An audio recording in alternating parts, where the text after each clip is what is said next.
Well, we continue to follow the big story that has rocked the Duke City and spread across the nation. We're talking about the 12-hour protest against APD. The city is defending its response when it says it started as a peaceful march and then spun out of control.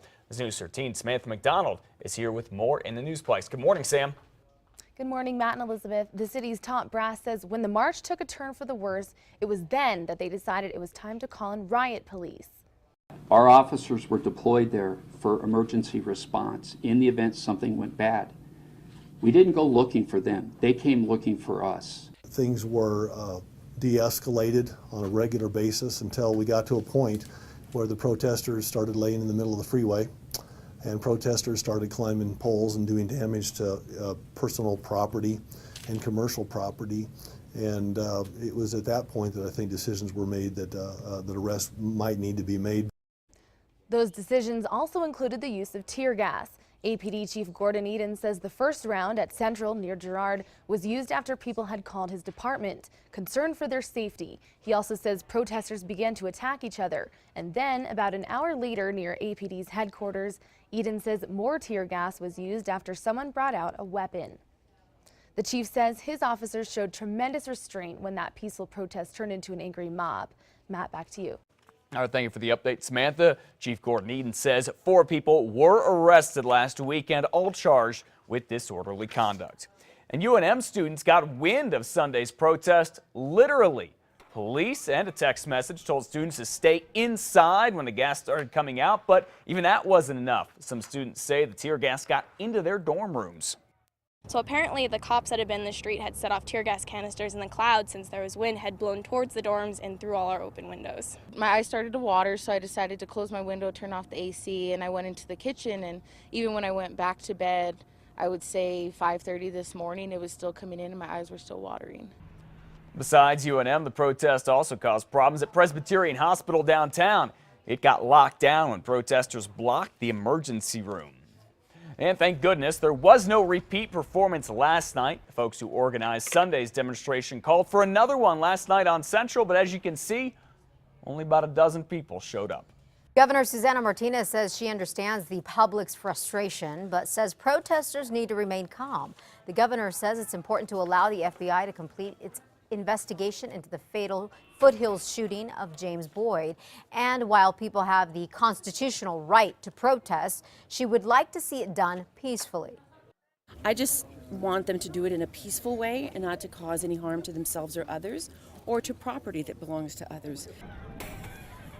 Albuquerque police have been involved in 34 shootings since 2010, 24 of them fatal. The governor says she is not going to offer an opinion on that until the DOJ has finished its investigation into APD.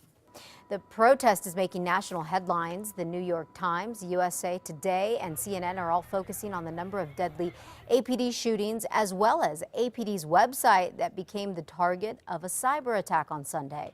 The hacktivist group called Anonymous threatened it, and the city IT staff says some unusual activity surfaced on APD's website. And as a precaution, the site was shut down, but it is now up and running. It has been since Sunday night. You can count on News 13, both on air and online. Go to KRQE.com for continuing coverage of APD developments. You can also see yesterday's police news conference in its entirety, along with video and photos of Sunday's protest. And some other news this morning. No running for office for a controversial fired state cop. This is Elgin Mendez, and it's all after a judge ruled he cannot get on the ballot.